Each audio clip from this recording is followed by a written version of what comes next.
Boa noite. Boa noite. Tudo bem, pessoal? Tudo bem.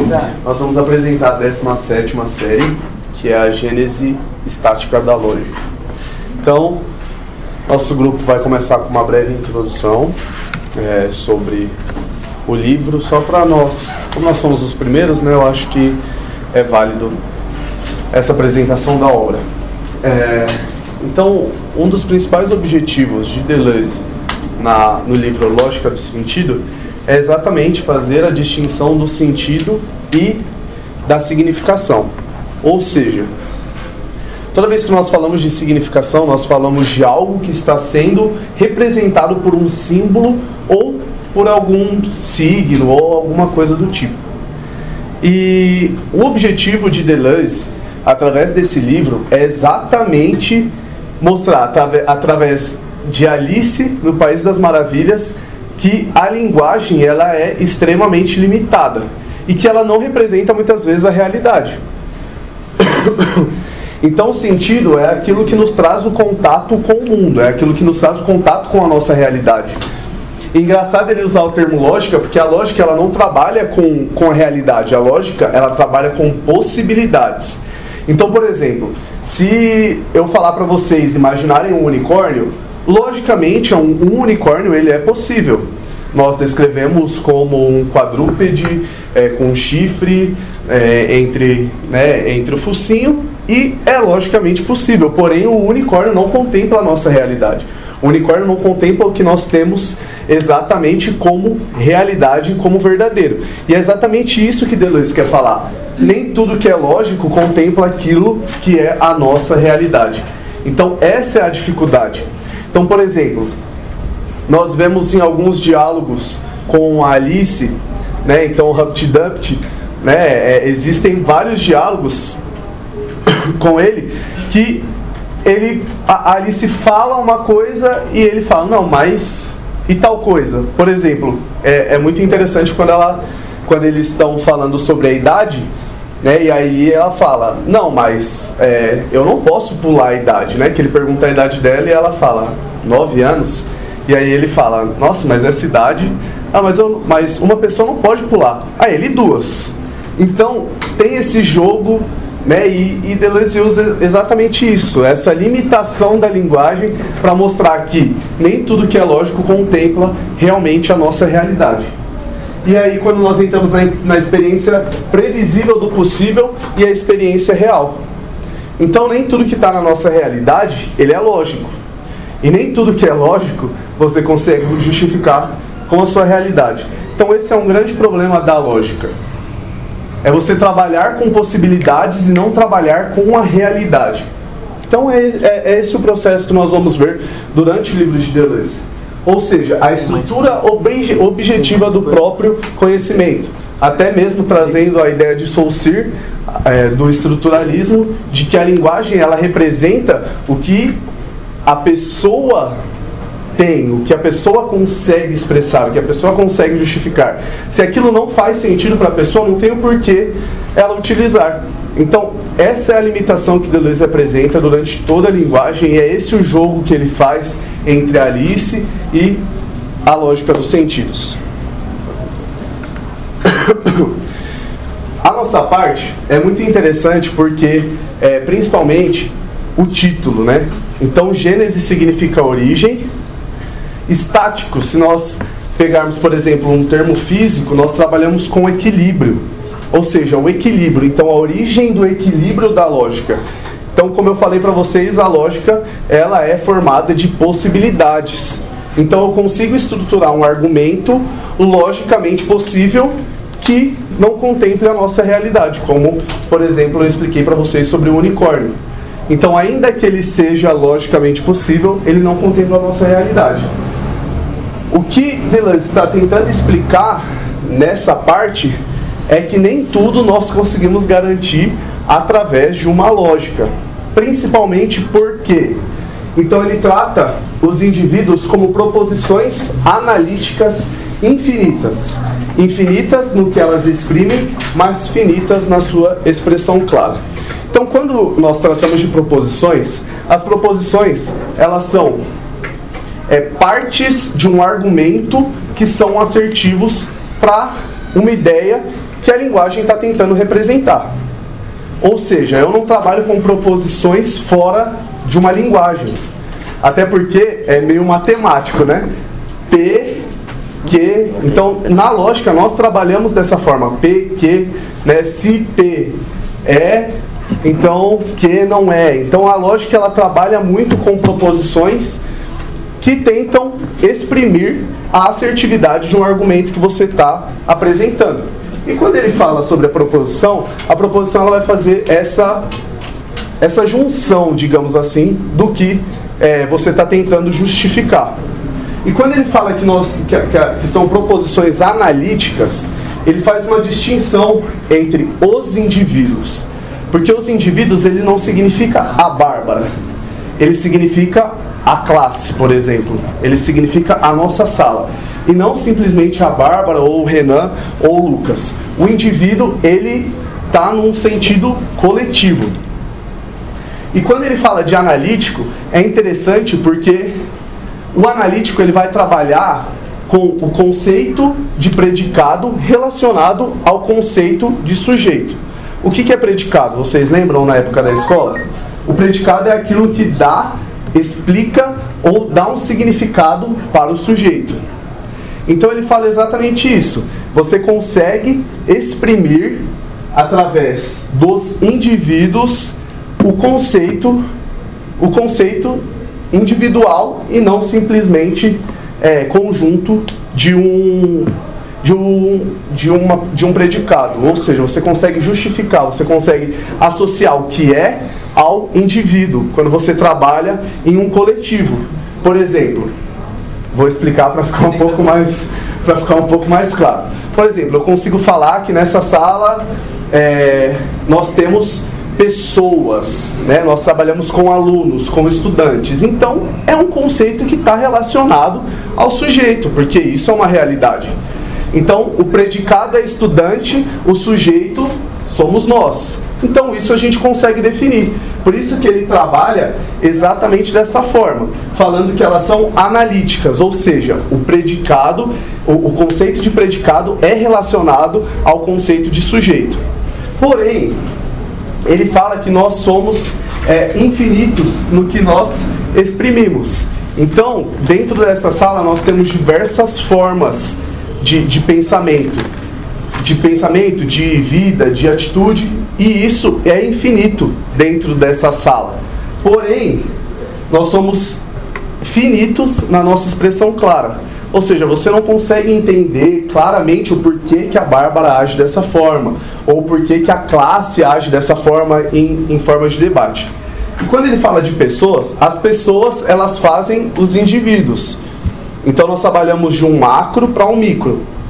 E aí quando ele fala que as pessoas elas são proposições sintéticas finitas, o sintético ele quer dizer que o predicado não está relacionado ao conceito do sujeito. Até porque, quando nós lemos finitas na sua delimitação, mas indefinidas na sua aplicação. Hoje, né, e o professor está aqui para comprovar, uma das maiores dificuldades é definir o que é uma pessoa. O que é uma pessoa? É o que tem duas pernas? É o que tem dois braços? É o que tem uma atividade cerebral? É o que tem um coração bombeando sangue? E as pessoas com marca-passo? E as pessoas em coma? Então é muito difícil você aplicar o que é uma pessoa, apesar de todo mundo saber o que é uma pessoa. Se uma pessoa entrar aqui, você vai saber o que é uma pessoa. Se um cachorro entrar aqui, você vai saber o que é um cachorro. Então ela é finita na sua definição, porém nós não conseguimos definir na sua aplicação. Né? Então essa é uma das provas de que a lógica ela é limitada. Nós não conseguimos comprovar logicamente o que é uma pessoa, mas nós conseguimos identificar uma pessoa, ainda que eu não consiga expressar isso logicamente. Por exemplo, a proposição tal junto à proposição tal dá uma conclusão do que é uma pessoa. Nós não conseguimos, até porque o que nós precisamos para unir as proposições não é a lógica. Porque se eu falar todo homem é mortal, Sócrates é homem, Sócrates é mortal, não tem uma coisa que liga a pessoa a Sócrates. Não tem absolutamente nada, logicamente, que faz esse vínculo de pessoa mortal com pessoa, com Sócrates. Nós simplesmente sabemos. Então, essas são as limitações que Deleuze vai apresentar diante desse capítulo. E o terceiro elemento da gênese ontológica, ou seja, até aqui nós trabalhamos com a ontologia. Então a ontologia é exatamente isso, é a justificação do ser por si só. Então não precisa de uma busca externa para explicar que eu existo. Eu não preciso da comprovação de ninguém ou de uma comprovação lógica para provar que eu existo. Eu simplesmente existo e a minha existência ela se justifica por ela mesma. E aí, quando nós trabalhamos com indivíduos, nós sabemos que nós estamos com um conjunto de pessoas, que entra aqui. Mas o terceiro elemento, ele não é ontológico. Nós não trabalhamos ontologicamente com classes múltiplas e propriedades variáveis. O que seria isso? Seria exatamente a divisão dessas classes. Então aqui nós temos um grupo de filosofia, que são pessoas que gostam, né, dos conceitos filosóficos, porém numa sala aqui do lado nós temos o pessoal de biologia. Então eles não conseguem explicar como que essas classes múltiplas se justificam ontologicamente. Ou seja, uma classe, você não consegue provar ontologicamente, ela não se justifica por ela mesma, mas ela existe e isso é inevitável. Então ele vai falar, nós temos duas ideias ou proposições ontológicas, porém a terceira não é nada ontológica e ela faz o indivíduo também. Ela faz a preferência do indivíduo. E aí ele fala, será que isso é extremamente lógico? Porque eu não consigo comprovar logicamente como duas proposições ontológicas formam uma proposição que não é ontológica. Pode passar, por favor.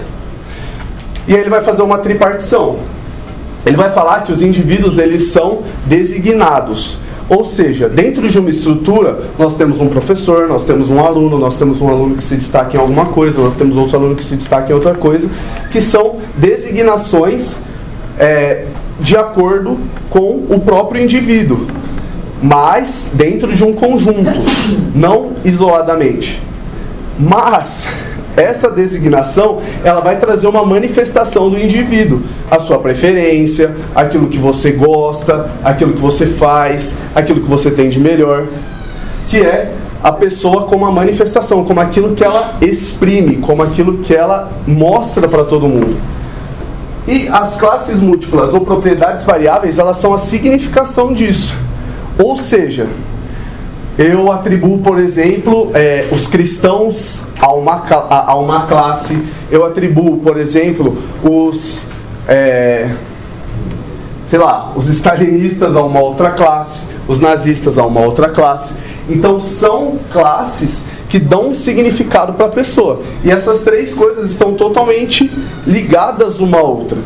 Porque as pessoas, ainda que elas sejam designadas às suas preferências, elas manifestam isso e elas se juntam a grupos como o dela, trazendo a significação do que ela realmente é e daquilo que ela realmente expressa. Por favor. Tá passando aí tudo. E essa ontologia, ela vai trazer algumas ordenações. Quando nós trabalhamos com ontologia, nós estamos falando de pessoas ou de indivíduos. Nós estamos trabalhando dentro dessa classe. Ela não se relaciona com a terceira classe, que são as classes variáveis. E aí, quando nós falamos da ordenação secundária ontológica do ser humano, do indivíduo, nós trabalhamos com... ela se reparte em duas coisas. Então a primeira é a proposição ontológica, ou seja, eu consigo justificar a pessoa por ela mesma, isso é singular, porém as dimensões, elas são, digamos que, determinadas. O que nós queremos dizer com isso? É que quando nós trabalhamos com significação, quando nós trabalhamos com esse aspecto de manifestação das pessoas, elas estão determinadas às suas preferências. Porém, quando nós trabalhamos com a proposição ontológica, nós estamos definindo o sujeito por ele mesmo. Então não tem uma determinação. Até porque eu não consigo justificar e eu não consigo determinar a pessoa por ela mesma. Então ela tem um aspecto ontológico, ou seja, ela é aquilo, porém ela também tem uma dimensão determinada, relacionada àquilo que ela tem como preferência. E a terceira ordenação é a linguagem, que é exatamente isso. É você expressar, através de símbolos ou significados, o que você está passando para o mundo através dos seus sentidos. Pode ser, né? Tô. Nós queríamos ouvir um pouco eles vão... Vão. Eu tô acabando, professor, desculpa. Não, o tempo é difícil. Desculpa, professor, eu vou reduzir. Tá, então, o que nós estamos trabalhando dentro desse problema, então, quando nós falamos de ontologia, quando nós falamos, né, do indivíduo, quando nós falamos da pessoa, e quando nós falamos desse processo de classificação, que nós estamos trabalhando com o ser humano em si, apesar dessa tripartição, nós encontramos o principal problema, que a abordagem do problema demonstra que não se trata de um problema filosófico. Ou seja, eu não consigo justificar logicamente, e isso não é culpa da filosofia, é culpa da linguagem.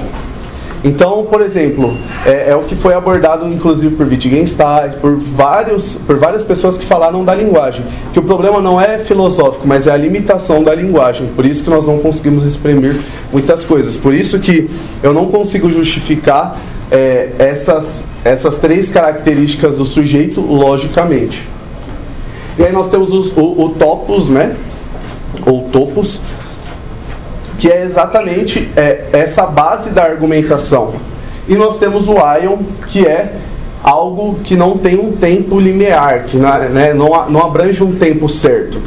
Então essas duas coisas é exatamente como nós argumentamos a nossa estrutura e essa coisa atemporal, digamos assim, que não tem uma limitação do tempo, né? Nós não conseguimos justificar exatamente onde que começa, onde que termina. Então nós temos essas justificações.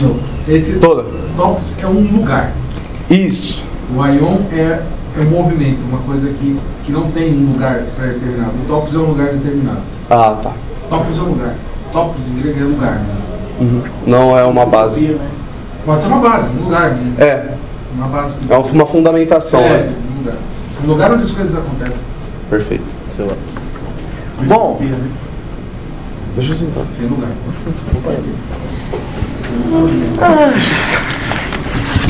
Falou de calor, velho. Tem uma cadeira? não. Ninguém pega. Bom, não precisa, obrigado. Bom, diante de todas essas significações e dimensões que a gente estudou aqui, o Deleuze ele vai retratar a questão do problema. O que seria essa questão do problema? Essa questão do problema ela é tão ampla que eu vou tentar sintetizar ao meu entendimento de Deleuze, certo? O problema aqui, ele caracteriza de várias formas. O problema, ele pode ser uma coisa tão grande ou tão pequena que o próprio problema pode se confundir dentro do problema. Ou seja, uma coisa não vai levar a outra. Ele vai ser aquela roda gigante, sempre vai vir, vai voltar. E esse problema é o que ele vai tentar resolver. Ele vai tentar achar as soluções. Então, dentro desse problema, eu posso dizer que... Quer dizer, eu posso não. O Deleuze, ele vai falar que o problema ele pode se confundir dentro de outros problemas. Então, ficou bem clarinho assim, bonitinho. Outra coisa é a questão que o problema ele pode ter várias variantes. Dentro de uma questão, tanto epistêmica, tá? Epistêmica, não sei se... Dentro da episteme e da filosofia, esse problema ele pode ter várias variações, como as variações lógicas, as variações aritméticas, as variações geométricas, as variações do irracional, as variações da moral, dentro de vários outros aí que ele não detalha aqui no livro. Só que para mim achar a resolução desses problemas, através dessas variações, eu posso achar as verdades concretas. As verdades concretas é o que eu vou pegar, vou analisar, que é bem aquele método cartesiano. Eu vou pegar, analisar, depois que eu analiso eu vou, olho de novo, tiro a prova real daquilo e vou até tentar achar uma solução. Isso é o que ele vai chamar de verdade concreta. Seria mais isso. E dentro de tudo isso ele fala que até mesmo dentro das verdades concretas pode surgir um problema, que nem a questão do círculo. Ele fala ali, ele dá como a equação do círculo. A equação do círculo pode ser completa, fechadinha, ou pode ser uma equação aberta. Mas eu nunca vou saber o que é um círculo perfeito. Eu acho que é só isso. Daí, ó, eu posso trabalhar aqui também. Calma aí. Essas questões, elas estão na página 126 e 127. Que ele vai trabalhar o problema, as variações do problema, a verdade concreta, entre outros. Ok?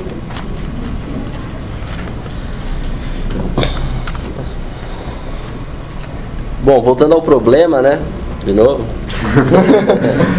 Ele deixa claro, né, que o problema ele independe tanto do negativo quanto do afirmativo. Mas isso não impede que o problema continue sendo problema. Deixa assim. Mas ele vai dizer assim, meio que... Opa, deixa eu escrever na lousa já.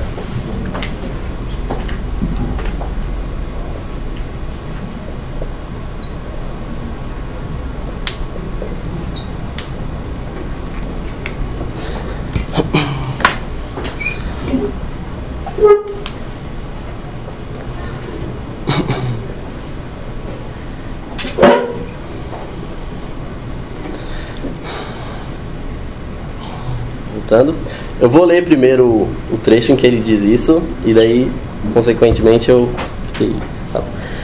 O problema é independente do negativo como do afirmativo. Nem por isso ele deixa de ter uma positividade que corresponde à sua posição como problema. Da mesma forma, o acontecimento puro acede a esta positividade que ultrapassa a afirmação e a negação, tratando-as ambas como casos de solução para um problema, que define pelo que ocorre e pela singularidade que põe ou depõe. Que aí ele descreve como evento, né, que é o resultado. Bom, ele meio que vai girar em torno do problema, né? Essa questão de que o afirmativo ou o negativo ele não impede, né, que o problema ele continue presente na questão. E aí ele vai usar como um exemplo o anel de Moebius, né, na síntese da questão dele com relação ao problema.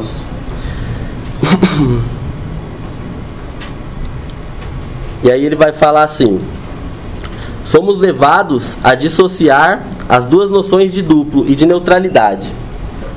O sentido é neutro, mas não é nunca o duplo das proposições que o exprimem, que os demonstram, né? Nem dos estados de coisas aos quais ele ocorre e que são designados pelas proposições. Eis porque, enquanto ficamos no circuito da proposição, só podemos inferir indiretamente o que é o sentido, mas o que ele é diretamente, vimos que não podíamos sabê-lo, a não ser quebrando o circuito, em uma operação análoga àquela que fende e desdobra o anel de Moebius. Que o anel de Moebius seria essa imagem. Ela é como se você juntasse uma reta, né, pegasse um papel, cortasse meio que um retângulo, uma espécie de retângulo, e juntasse as pontas, né? Tipo, aí forma essa imagem que meio que um infinito, né? Uma espécie de infinito. Faz aí, bora não. Por quê? Tem que ter uma tesoura, uma régua. Faz no bruto mesmo. Mas vai tomar tempo, né?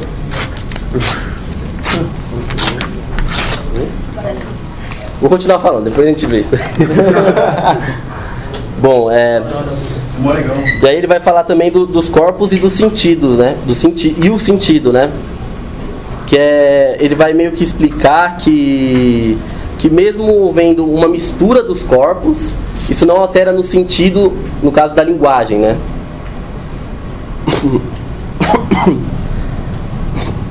Aí, deixa eu ver qual é o próximo. E ele defende realmente, fervorosamente, né, as aventuras de Alice.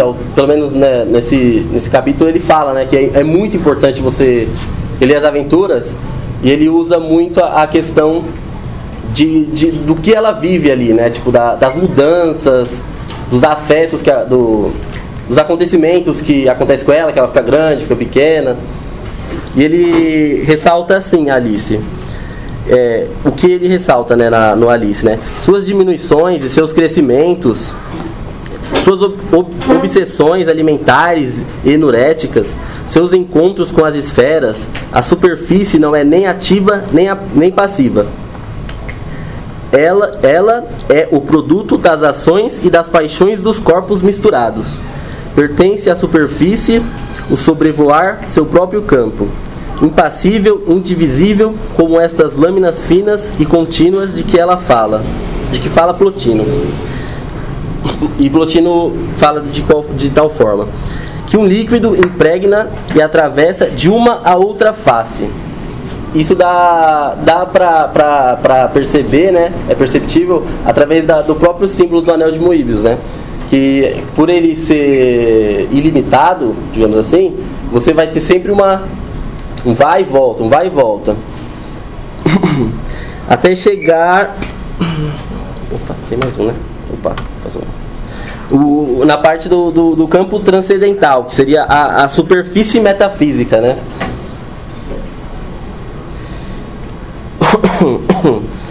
Que ele fala assim, né? Esta fronteira, nós veremos, implica certas propriedades do som com relação à superfície que tornam possível uma repartição distinta da linguagem e dos corpos, da profundidade corporal e do contínuo sonoro, né? Que seria a continuidade do som, né? Tipo um eco, digamos assim.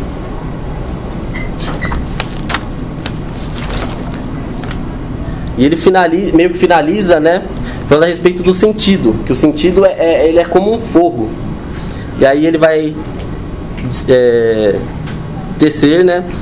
Também devemos manter que o sentido é um forro e que a neutralidade do sentido é inseparável de seu estatuto de duplo. Só que o forro não significa mais uma semelhança evanescente e desencarnada, uma imagem esvaziada de carne, como um sorriso sem gato. Ou seja, como que você tem um sorriso se você não tem algo sorrindo, digamos assim, alguém sorrindo? Ela se define agora pela produção das superfícies, sua multiplicação e sua consolidação. Daí ele vai falar, após isso, a questão de que isso nada mais é as afeições do corpo, né? Tipo, eu não entendi muito bem, né? Mas... tipo, que ele determina isso como uma ordem primária, tipo, dessa questão, tipo, a afeição, né? No caso seria, acho que uma doença ou algo do tipo, né? O que a pessoa sente, digamos assim. E é isso.